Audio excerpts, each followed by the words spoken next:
음, 안녕하세요. 오늘은 그 유튜브 채널 중간 점검을 좀 하고 앞으로 또 어떤 내용들을 올릴지 좀 말씀을 드리겠습니다. 제가 이 자료를 가지고 공유해서 말씀을 드리겠습니다. 바로 여기에 앞에 이 저 밴드에 우리 유튜브 위에 이렇게 돼 있지만은 어, 출판사에서 아주 잘 다듬어 가지고 우리가 하는 제가 주로 여기에 다루고자 하는 거는 뭔가 하면은 인간을 위한 환경, 우리 인간 존엄성을 위한 인간 환경, 또 우리가 잘 살아야 된다. 이 환경이라는 것은 잘 살아야지 우리가 좋은 환경에 살지, 가난해서는 절대로 좋은 환경에 살 수가 없는 거죠. 그 부국 환경, 그리고 이제 과학 환경, 모든 것들을 이 과학적인 사실에 기반을 두고 여러 가지 환경 문제를 해결해야 된다는 거죠. 그러다 보니까 이제 주로 다루는 것이 환경권 보호. 여러 번 제가 다른 방송 녹화에서도 얘기했지만은 우리나라 헌법은 잘 돼 있어요. 모든 국민은 건강하고 쾌적한 환경에서 생활할 권리를 갖는다. 환경권이 되어 있는데 지금 완전히 방치돼 가지고 그 인간을 위한 환경을 하는 것이 아니고 지금 그 인간을 악마화하고 이 자연을 위하고 지구를 위하고 물론 다 필요하죠. 하지만은 자연을 우리가 보호하고 또 지구를 보호하고 다 필요하지요. 근데 인간을 악마화해서는 안 되고 가장 중요한 것은 건강하고 쾌적한 생활을 할 수 있는 이게 환경권 보호가 중요하다. 우리나라에 지금 완전히 방치되고 있고 제대로 교육도 이루어지지 않고 있다. 이제 그 내용들. 그다음에 이 부국을 위해서 이 잘 사는 나라하고 못 사는 나라의 근본적인 차이가 뭔가 하면은 국토를 선진화했느냐 안 했느냐. 그리고 여러 가지 이 자연재해로부터 우리 홍수, 가뭄 이걸 막기 위해 가지고 해야 되는 게 뭐냐? 국토 선진화예요. 실제로 지난번에 제가 저 다른 데 가서 강의하면서도 그렇지만은 왜 아프리카가 못 사느냐?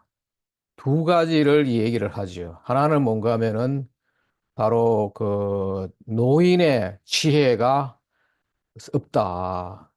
수명이 짧으니까. 지금은 조금 수명이 길어지고 하는데 그 노인의 지혜가 후손들에게 전달되지 않으니까 그 문제.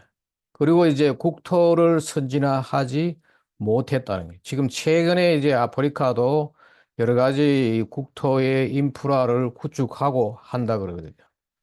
이 부국의 조건, 그리고 이제 지금 기후변화에 대한 기후변화가 잘못되어 있는 여러 가지를 밝히기 위해 가지고 제가 해외 학자들하고 교류하면서 지금 말씀을 드리고 있습니다. 그 제가 여기 보면은 진실에 깨어 있는 자만이 소중한 환경과 생명을 지킵니다. 책을 읽자. 제가 이제 여러 가지 이 책들을 번역하고 한 거죠. 보면은 여기 보면은 제가 지금까지 뭐 여러 가지 관심을 가지고 어 번역도 하고 책도 쓰고 했던 게 첫 번째가 이제 환경 재난. 제가 대학원생 때부터 자료를 모으고 그리고 90년대부터 책을 내고 했던 게 이 환경 재난이죠.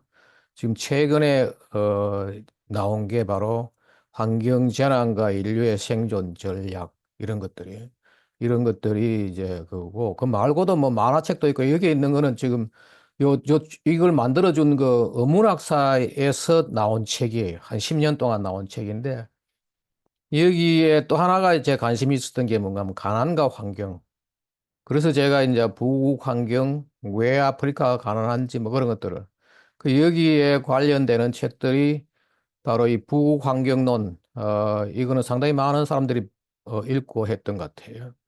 그 다음에 이게 환경과 빈부의 두 세계. 이거 미국의 버클리 대학 교수가 쓴 책인데 제가 번역한 거예요. 가난과 환경. 그리고 또 하나가 이제 인공전자파 환경 유해성. 무선 통신 시대의 인공전자파 환경 유해성. 이게 바로 이제 전자파 침묵의 봄, 전자파 환경성 질환과 예방법, 그리고 이제 보이지 않는 무지개 상하. 이 상당히 중요한 좋은 책인데 우리나라에서 그렇게 뭐 많이 나가지는 않는 것 같아요. 한 1000부터 채 안 나갔는데 상당히 중요한 책이에요. 그 여기 보면은 이런 것 때문에 이게 지금 세계적으로는 지금 11개 나라에서 번역돼 나갔다는 거죠. 제가 아마 번역한 것 중에서는 가장 명저예요. 그 우리나라 최근에 보면은 뭐 맨발 걷기를 함으로 해가지고 70 먹은 뭐 할머니도 생리를 하고 뭐 다 그 전기에 관련 전자파 우리가 살아가는데 물, 음식, 공기 플러스 이 전류가 있다는 거지. 대기 공기 중에서도 대기 전류가 흐른다는 거예요. 지금 최근에 제가 매주 금요일 날 닥터 한스 TV에 가서 거기에 이게 전자파에 대한 그걸 하고 있는데 아마 관심 있는 분은 닥터 한스 TV를 금요일 날 5시에 보면은 그 나오고 있습니다. 여기에 대한 것들 이게 다 그 책이고 그리고 또 하나가 이제 그 지금 지난 코로나 락다운 이후로 이 번역하고 했던 이 기후변화 진실에 대한 이런 책들 그런 거고 그 말고 이제 여기 보면 뭐 교과서 수질 관리학 원론 그다음에 환경정책 법규 원론 그 막 여기는 안 나오지만은 뭐 시스템 생태학이 자연 생태계를 에너지와 물질 흐름을 하나의 그 전기 흐름도로 다 표현하고 하는 상당히 중요한 좋은 책인데 플로리다 대학교의 환경공학과 오덤 교수가 썼는 그걸 번역해 대우재단에서 지원을 해서 번역했는데 여기는 근데 그런 것들을 하고 주로 했어요. 근데 이제 앞으로 제가 이제 그 지금까지 뭐 기후변화 쪽에 여러 가지 자료들이 많고 해가지고 얘기했는데 이것도 물론 하지만은 다른 것들을 제가 앞으로 유튜브에 만들어서 올리려고 합니다. 많은 분들이 와서 좀 보고 특히 우리나라의 지금 환경 교육이 대학에서도 초중고에서도 지금 잘못된 방향으로 가고 있습니다. 중요한 거는 이런 것들인데 우리나라에 그걸 제대로 얘기를 안 하니까 이 채널을 보시고 다른 옛날에 보니까 여기 우리 고등학교 선생님들도 이걸 학교 수업 시간에 틀어주고 그런 것을 하시더라고요.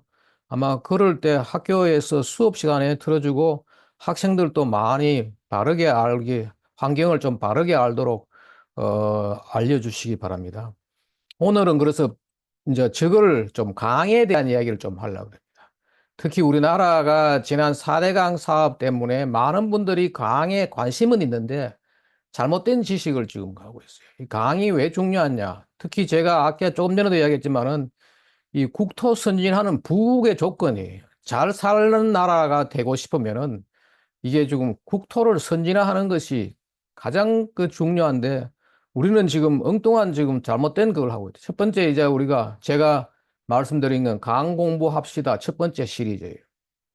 이게 우리나라에 지금 제대로 알려지지 않아가지고 그렇게 지금 4대 강도 뭐 여러 가지가 있는데 흔히 우리가 강을 문명강과 자연강으로 나누는다. 컬처럴 리버와 내추럴 리버로 분리하는데 대표적으로 우리가 뭐 하는가 하면은 프랑스 파리의 샌느강 같은데 강가에 어마어마한 파리라는 대도시가 있고 샌느 강가에 큰 도시가 있고 거기에 강에 배도 다니고 사람들이 와서 여기 놀기도 하고 요트도 타고 이 문명강이에요.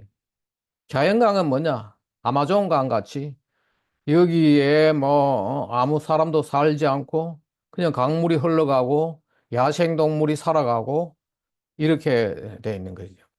그래서 여기에 대해 가지고 제가 조금 말씀을 드리는데 원래 강이란 거는 아마 이런 거는 수업 시간에 배우죠. 학교에서. 강은 인류 문명의 모태다.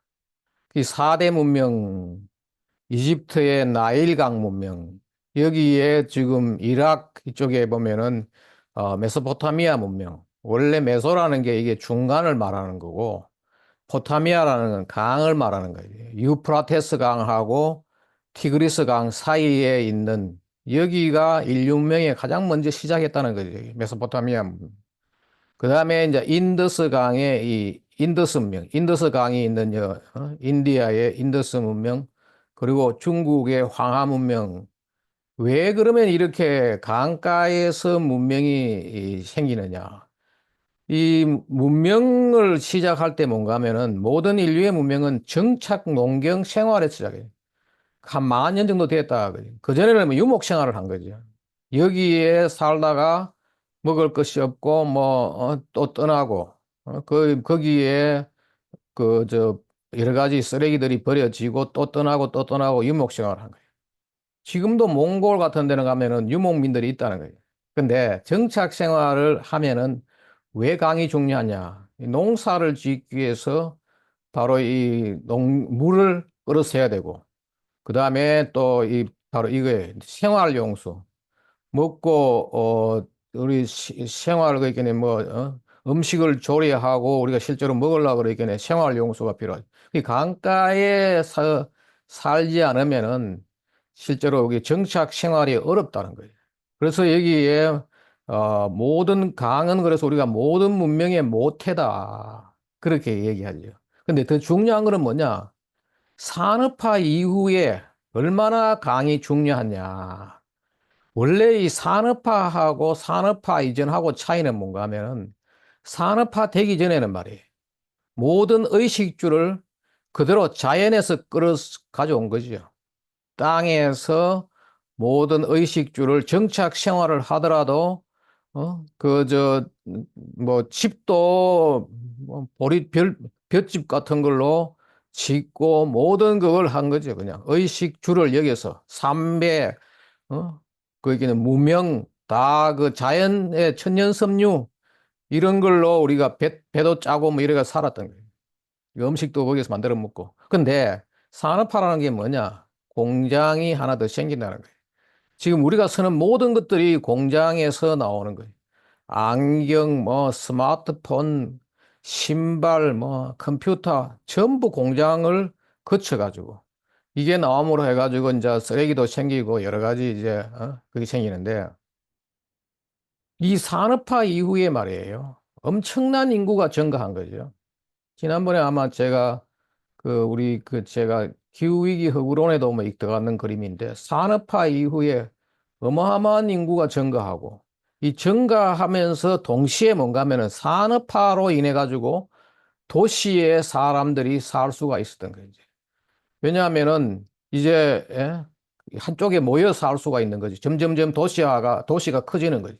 만약에 우리가 이 공장에 모든 생필품을 만들어 가지고 보급되지 않으면은 다들 땅에 붙어가 살아야 되는데 이런 식으로 도시화가 이루어졌고 인구가 증가하고 이 도시화 인구 증가 산업화를 환경 문제의 3대 원인이라 이것 때문에 여러 가지 이제 환경 문제 생기고 하지만은 이 산업화로 인해 가지고 우리는 인류사 최고의 시대를 열었던 거죠.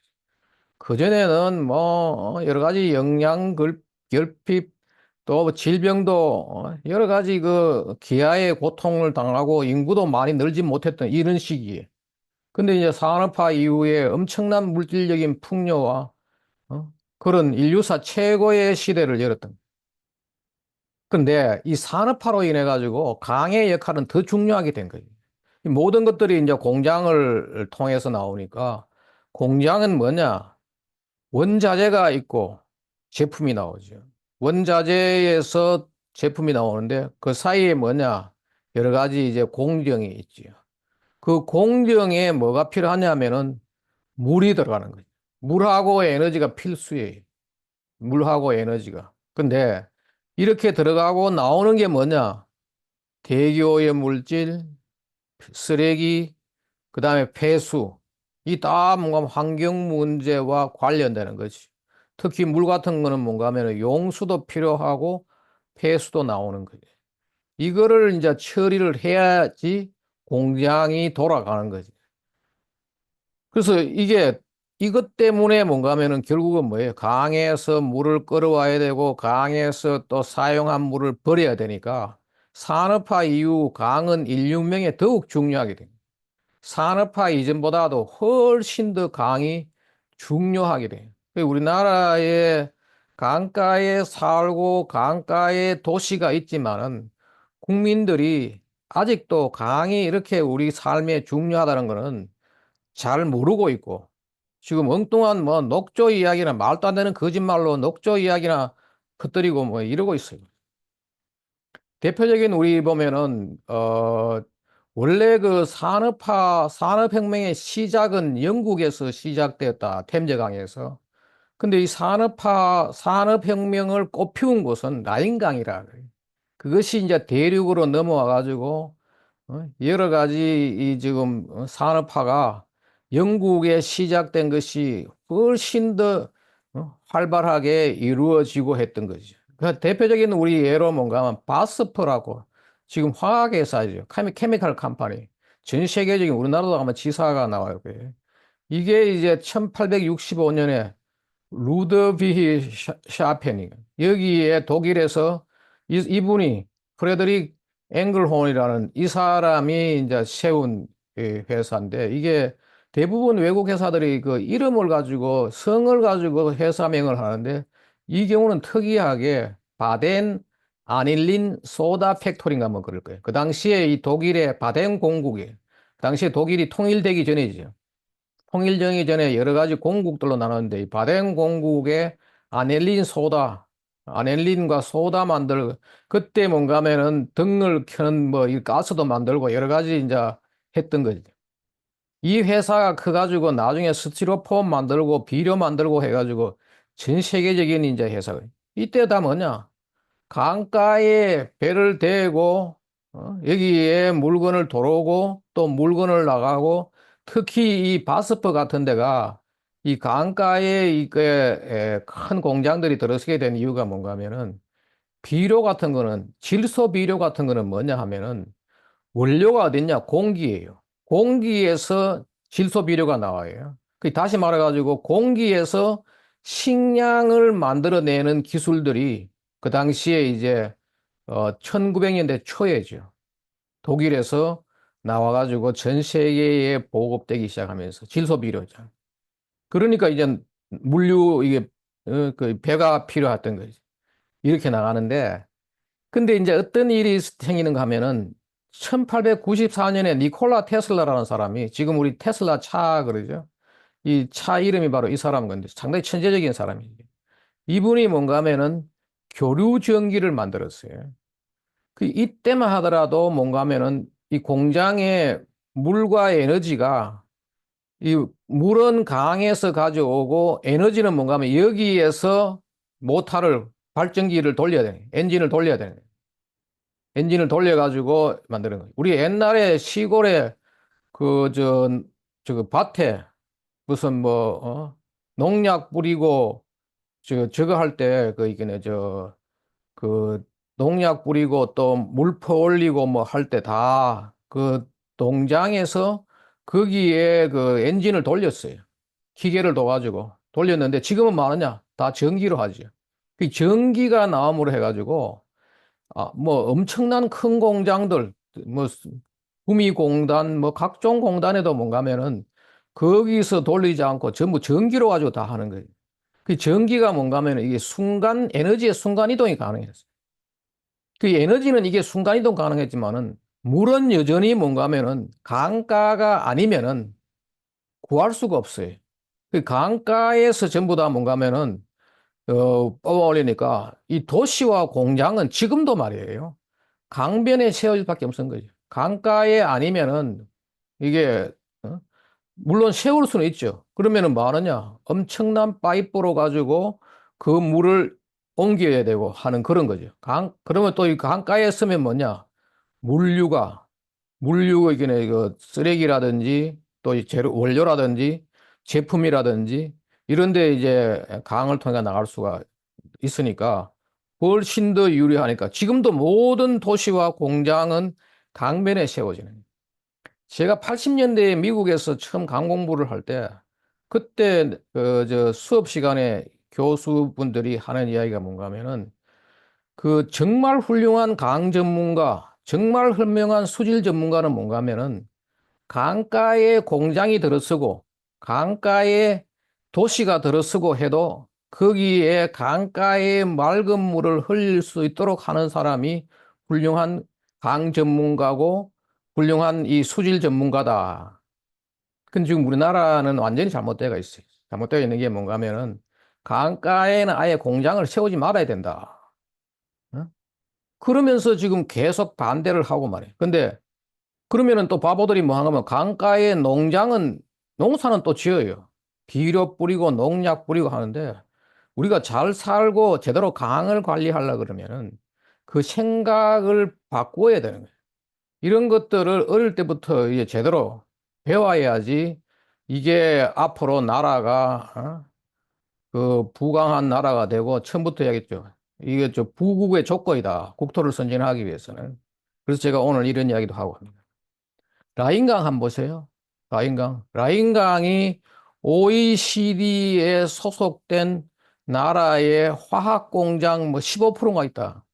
전부 여기 화학 공장들이. 강가를 쭉 따라가지고 이렇게 다 있죠. 그 라인강 같은 데는 지금 이러고 있는 거죠. 강가에 컨테이너선 갖다 놓고 실어가지고 나르는 거죠. 그 우리나라에 지금 만약에 낙동강이나 뭐 이랬다 그러면 또 바보들 나와가지고 난리를 칠 거예요. 농사 지어야 된다고 이쪽은. 그런 짓을 계속 하고 있는데 지금 이렇게 다 하고 있고 이게 라인 강가의 풍경이. 그러면서 여기에 맑은 물이 흐르도록 관리를 해야 되는 거예요. 보십시오. 근데 고전에 이제 몇 가지만 하고 가겠습니다. 이 문명강이라고 우리가 아까 제가 자연강과 문명강의 차이 이야기하는데 문명강에 우리가 흔히 치수 기능이 뭐냐?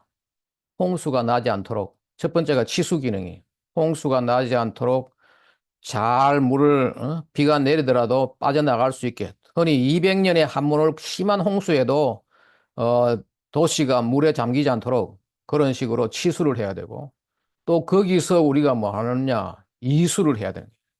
생활용수, 농업용수, 산업용수를 끌어서는 바로 이 이수 기능이 있고 또 하나가 뭐냐 사용한 물을 처리해 가지고 강에 버리면은 배수 버리면은 그 강이 다시 자연의 물로 희석해 가지고 맑게 만들 수가 있어야 되는 거예요. 바로 우리 생활하수, 농경배수, 산업배수 우리 강에서 지금 다 일어나고 있는 거지. 여기에 대한 이론적인 어떤 그런 것들을 좀 알아요. 또 하나는 뭐냐? 강에 우리가 배도 타고 놀 수 있게 강가에서 우리가 즐길 수 있는 그런 기능들. 그리고 또 우리나라는 이걸 결국 하려고 하다가 이 바보들이 반대하는 바람에 안 됐는데 여기에 우리 주운 기능. 이게 배로 가면은 트럭이나 기차보다도 훨씬 좋아요. 왜 좋은가 하면은 대형 물건을 실을 수가 있어요.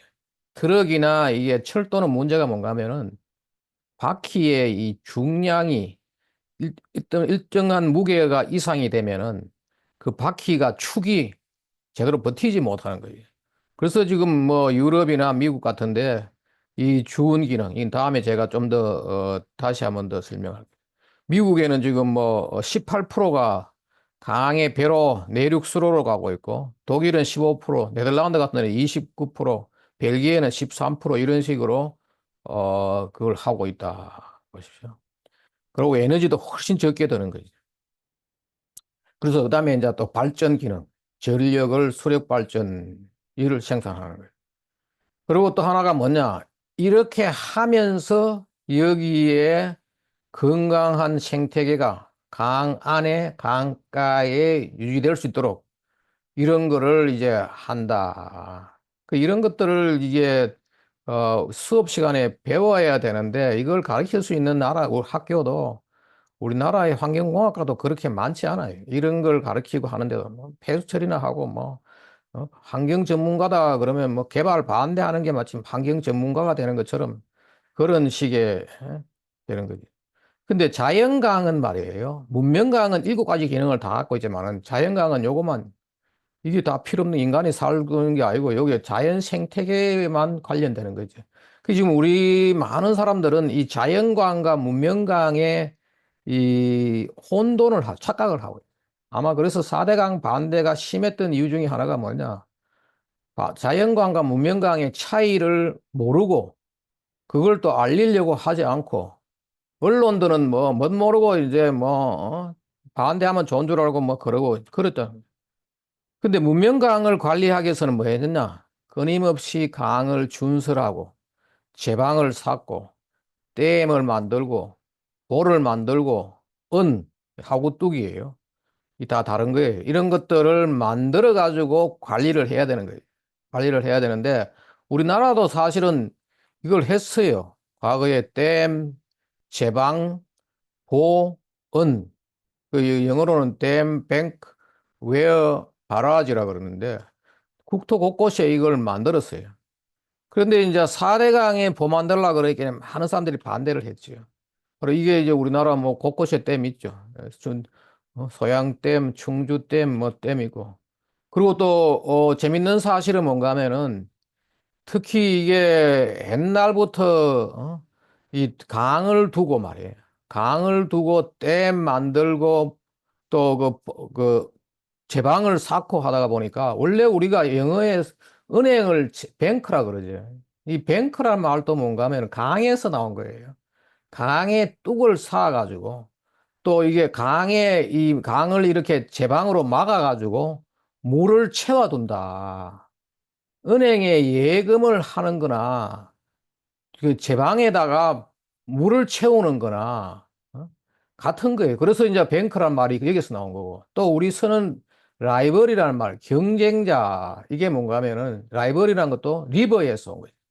강을 사이에 두고 서로 물을 많이 끌어가는 강 사이에 두고 물 많이 끌어가는 그런 경쟁자라는 즉 강 건너 저 친구가 자기의 라이벌이다 뭐 이런 이야기 되는 거예요.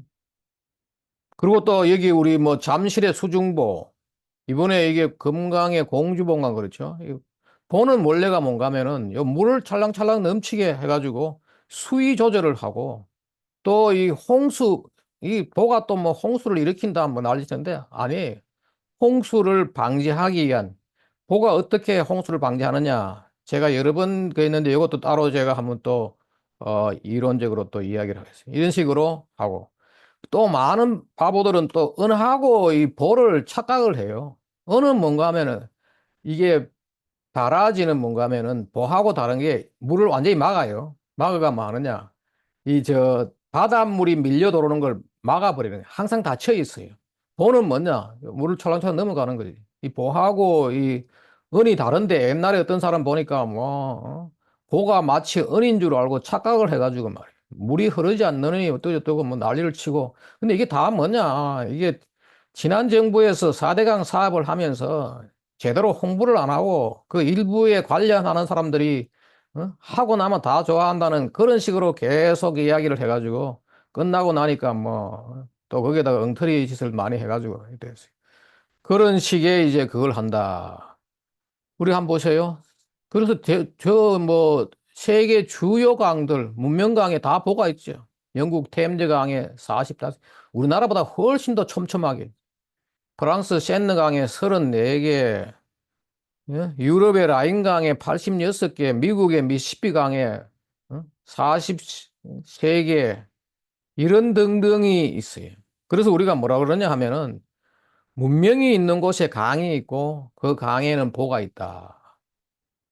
이걸 우리가 좀 명심을 하고 그리고 지금도 보면은 뭐 계속해서 지금 지난 문재인 정부의 정말 나쁜 거는 뭔가 하면은 에너지 다 박살내고 물하고 에너지가 정말 핵심적인 건데 탈원전 한다고 여기다가 곳곳에 산에다가 태양광 풍력하고 나라를 망쳐도 뭐 그거다가 4대강 보까지 지금 해체하겠다고 만약에 이번에 정부 안 바뀌었으면 이 보 해체했을 거예요.